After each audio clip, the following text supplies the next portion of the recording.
네, 안녕하세요. 반갑습니다. 첫 번째 유튜브 영상을 찍게 됐습니다. 오늘 여러 가지 컨텐츠를 가지고 지금 고민을 하다가 일단 첫 번째 영상은 아무래도 제가 지금 베트남에서 1년 정도 살고 있는데요. 베트남에서 1년 정도 살면서 전해드릴 수 있는 현지에 사는 사람이 전해줄 수 있는 꿀팁을 전해주는 게 가장 생동감 있고 아무래도 도움이 많이 되지 않을까 싶어서 일단 그런 부분으로 먼저 시작을 해보려고 합니다.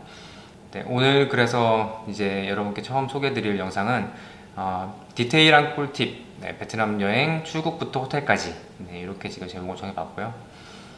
지금 베트남 여행을 계획하시는 분들이 굉장히 많습니다. 지금 여기 제가 있는 곳은 베트남 남부 지역인 호치민에 있고요. 베트남의 수도는 하노이입니다. 여기 이제 호치민은 경제 수도라고 많이 얘기들 하고 있는데요.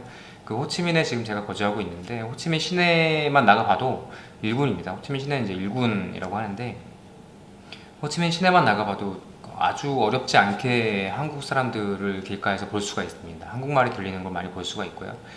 그런 만큼 이제 한국 분들이 많이 지금 현재 베트남을 여행을 오고 계신데 일단 뭐 사실 해외여행을 많이 다녀보신 분들한테는 당연히 뭐 여행하는 게 어렵지는 않으실 겁니다. 어딜 가나 어렵지 않으실 텐데 지금 제가 이제 들려드리는 이야기들은 해외여행을 자주 해보시지 않으신 분들에게 많은 도움이 될 것 같고 특히나 이제 베트남 같은 동남아시아 국가에 처음으로 오시는 분들에게 도움이 될 수 있는 꿀팁을 중심으로 얘기를 드리려고 하고 있습니다. 오늘 얘기는 첫 번째는 이제 베트남을 오기 위해서 비행기를 한국에 타는 법부터 시작해서 그 다음에 이제 베트남 공항에 대한 공항을 통과하는 법, 공항에 들어오는 입국하는 방법, 그리고 택시 타는 법, 요거 아주 굉장히 꿀팁 될 것 같고요. 그리고 네 번째로는 이제 숙소 관련된 이야기들을 해보려고 합니다. 먼저 비행기 타는 법에 대해서 얘기를 드리려고 하는데 사실 비행기 타는 법은 뭐 딱히 드릴 말씀이 없기는 해요. 아마도 요즘 뭐 대부분 한국에서 출국은 해보셨을 거기 때문에 공항 안내라든지 뭐 이런 부분들은 제가 굳이 드릴 필요는 없을 것 같고 대신에 이제 제가 말씀드리고 싶은 건 베트남을 오실 때 보통 많이들 이제 대한항공이나 아시아나항공보다는 저가항공을 많이 검색을 해서 오십니다. 그래서 저가항공을 타시게 되면 보통 이제 여기서 취향하는 항공사 중에서는 보통 많이 타시는 게 제주항공, 제주에어 많이 타시고 그 다음에 이제 비엣젯 에어라고 있습니다. 비엣젯 에어도 많이 타시고요.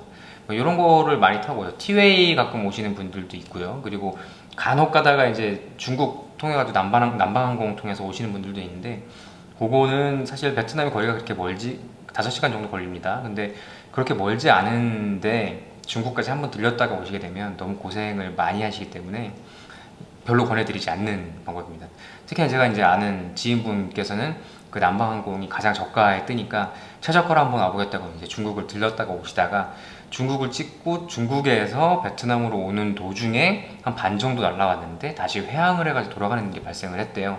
정확히 문제가 뭐였는지는 모르겠습니다만 아무래도 이제 수리나 이런 걸 하기 위해서는 다른 공항을 이용해서 수리하려고 그러면 돈이 더 드나 보죠. 그래서 이제 다시 한번 반쯤 날라왔는데도 불구하고 다시 돌아가는 바람에 굉장히 고생을 했던 적이 있다고 합니다. 물론 다 그렇진 않을 거라고 예상이 됩니다만 그래도 가급적이면 어쨌든 한 번에 오는 거 그냥 타고 오시면 그게 제일 좋을 것 같고요. 근데 이제 한 가지 아셔야 될 점은 저가항공을 많이들 타보셨을 텐데 저가항공을 타시게 되면 저가항공에서는 기내식이라든지 뭐 그런 서비스가 충분히 제공되지가 않습니다. 그것 때문에 그거를 확실히 좀 알고 계셔야 되고요. 예를 들면 이제 뭐 대한항공이나 아시아항공 같은 거 타시면 중간에 식사하시면서 거기서 뭐 맥주 한잔 달라고 또 하고 뭐 이렇게 해가지고 드시는데 제주에어 같은 경우를 타고 오시게 되면 제주에서는 뭐 물 말고 또 드실 수 있는 게 없어요. 그래서 뭐 컵라면 하나를 먹는다고 하더라도 사서 드셔야 되는 거고요. 뭐 다른 것도 전부 마찬가지입니다. 그렇기 때문에 이왕이면 제주에어 같은 저가항공을 이용하실 거면 면세점에 들어가셨을 때, 그러니까 출국하실 때 출국 심사 끝나고 안전검사 끝나고 면세점에 들어가셨을 때 면세점 안에서 먹을거리를 간단하게 준비를 하시는 것도 좋은 방법이지 않을까라고 생각합니다. 그래서 저가항공을 이용하실 때는 안에 기내식이 제공되지 않는다. 뭐 이거 가지고 요즘 아시아나항공 한참 시끄럽던데요. 아시아나항공 식사가 제공되지 않아서 뭐 문제가 많던데 저가항공은 원래 없습니다. 그렇기 때문에 안 준다고 해서 뭐 이거 가지고 나중에 컴플레인 하실 수도 없고요. 그래서 그런 부분들 다 주시하셔서 좀 내가 먹을 건 내가 챙긴다 라는 생각을 하시면 될 것 같고 이 5시간이기 때문에 생각보다 시간이 깁니다. 생각보다 이게 참 애매하게 시간이 깁니다. 너무 짧지도 않고 그렇다고 유럽 가는 거나 뭐 미국 가는 것처럼 길지도 않고 그렇기 때문에 적당히 드실 간식 정도만 챙겨서 5시간 오시는 걸로 하시면 될 것 같고, 보통 저가 항공의 비행 시간은 새벽에 도착하는 경우가 많습니다. 그렇기 때문에 뭐 저녁을 미리 드시고 타시는 경우에는 자연스럽게 그냥 그 5시간 비행 시간 동안 뭐 별로 크게 뭐 무리 없이 음료수 정도만 준비하셔서 오실 수 있지 않을까 싶습니다. 그리고 저가 항공이기 때문에 공간이 되게 좁아요. 이 부분은 불편함이 있더라도 감수를 하셔야 되는 부분일 것 같고요. 그 부분은 뭐 다른 꿀팁이나 이런 거를 드리긴 어려운데, 가능하다면 미리 돈을 좀, 추가 요금이 붙습니다. 추가 요금이 붙는데 미리 돈을 내서 좌석을 비상구 쪽 좌석을 하시면은 앞에 이제 뻗을 수가 있기 때문에 요거 조금 참고하셔서 해보시는 것도 좋을 것 같습니다. 뭐 제가 지금 키가 그렇게 큰 편도 아니고 저희 덩치가 큰 편도 아니기 때문에 사실 저한테는 그렇게까지 불편하지는 않아요. 그래서 뭐저 정도 되는 체격을 가지신 분들한테는 뭐 그렇게 많이 불편하지는 않다, 네, 이 정도만 알아주시면 될 것 같고, 키가 막 180이 넘는다든가 그러시면 꽤 불편할 것 같으니까 그런 부분들은 감안하시고요. 그리고 그 저가항공 관련해서는 위탁 수화물을 별도로 그 금액을 내셔야지만 사용할 수 있는 경우가 많습니다.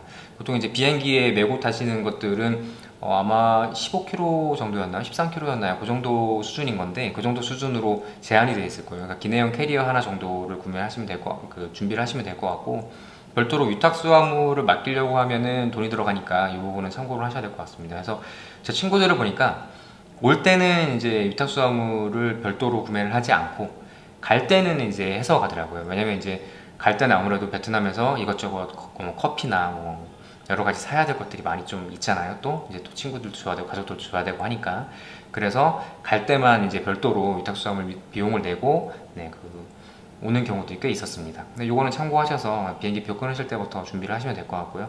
네, 어쨌든 그래서 이제 무사히 비행기를 탔습니다. 비행기를 타고 5시간 동안 열심히 날아와서 내려왔습니다. 근데 이제 내려올 때 한 가지 참고로 알아두셔야 할 거 있는데요. 여기 이제 그 호치민을 기준으로 제가 말씀을 드릴게요.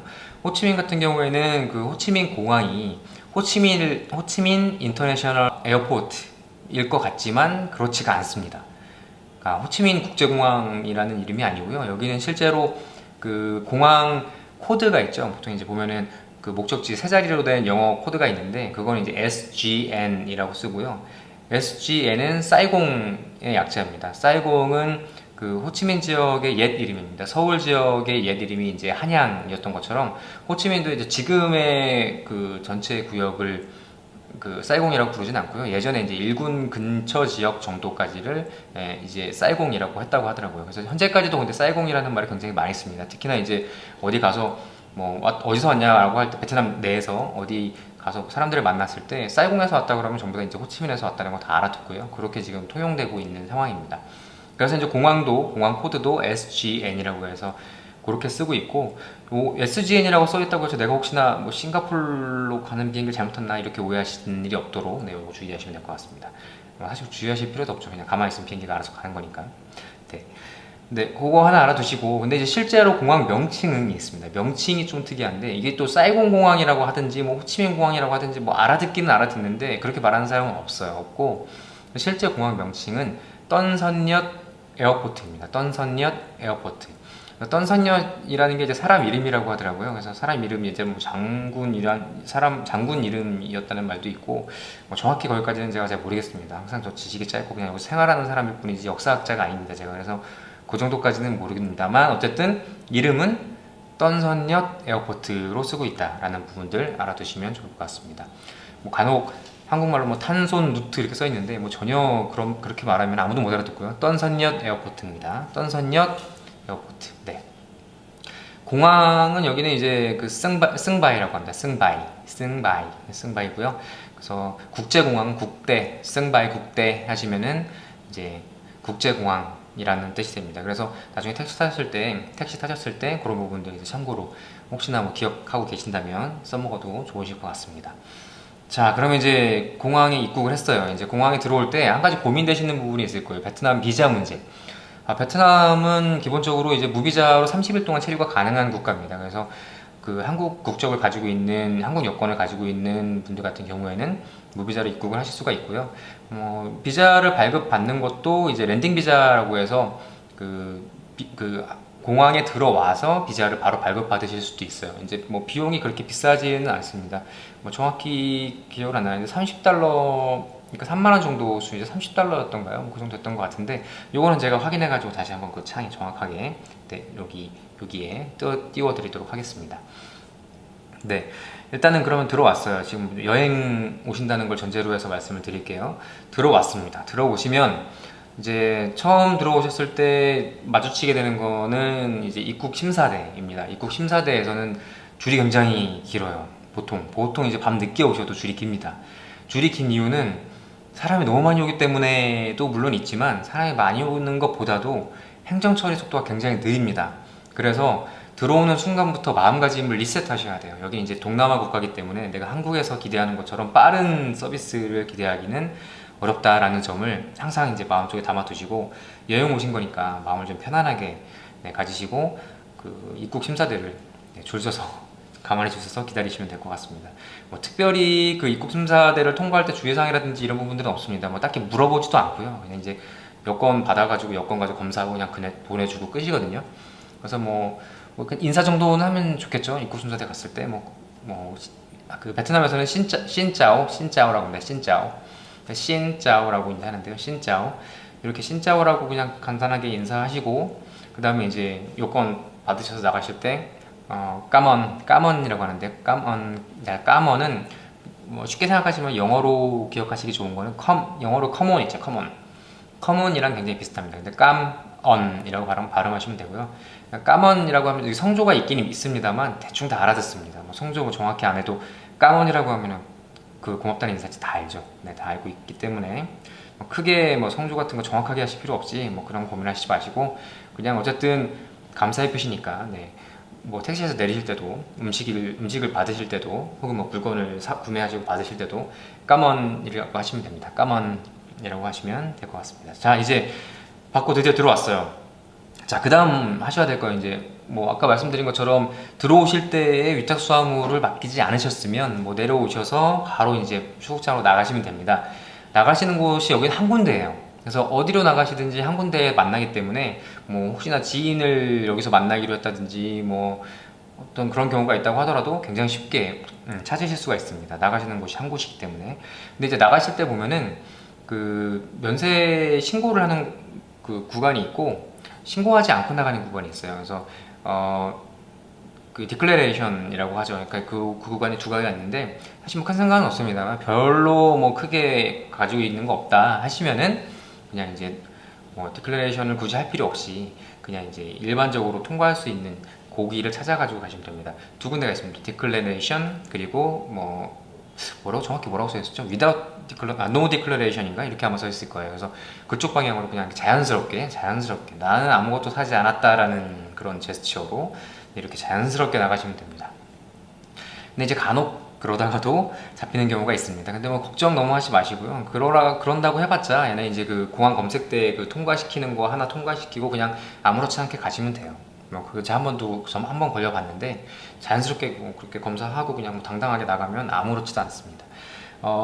요게 이제 중요한 이유는, 들어오실 때 이제 면세품을 사실 때 면세품 한계가 있잖아요. 한도가 있는데 그 면세품 한도를 가끔 초과하는 경우가 있어요. 이를테면 이제 담배를 살 때 담배가 한 보루까지만 여기서 허용이 되는데, 그 담배를 두 보루를 샀다, 또는 세 보루를 샀다, 이런 경우 이제 속으로 이제 조마조마한 마음을 가지고 돌아오시게 되겠죠. 근데 이제 경험상 요거는 이제 제 경험을 그냥 말씀드리는 거기 때문에 따라 하실 필요는 없습니다. 또 따라 하셨다고 해서 나중에 그 세관에서 빼앗겼다고 해서 저한테 이렇게 컴플레인 하시거나 하실 필요도 없어요. 저는 이제 받아들이지 않습니다, 그런 거. 그렇지만 제 경험상 담배 두 보루나 이런 정도의 가벼운 초과 면세품에 대해서 걸리는 케이스를 제가 지금까지는 한 번도 본 적이 없습니다. 지금까지는 또 친구들도 많이 놀러 왔고 여기 이제 방문하는 출장 오시는 분들도 많았는데 한 번도 본 적이 없습니다. 그렇기 때문에 그런 부분들은 자연스럽게 행동하시면 자연스럽게 입국하실 수 있을 거로 예상이 됩니다만, 이건 개런티할 수 없는 부분이기 때문에 알아서 처신을 해주시면 될 것 같습니다. 자, 이제 들어왔어요. 출국장을 나오면 왼편으로 파파이스가 보이고요, 오른편으로 버거킹이 보입니다. 버거킹은 조금 더 멀리 있고요. 파파이스는 조금 더 가까이 있는데 파파이스 쪽에가 이제 택시 타는 곳이에요.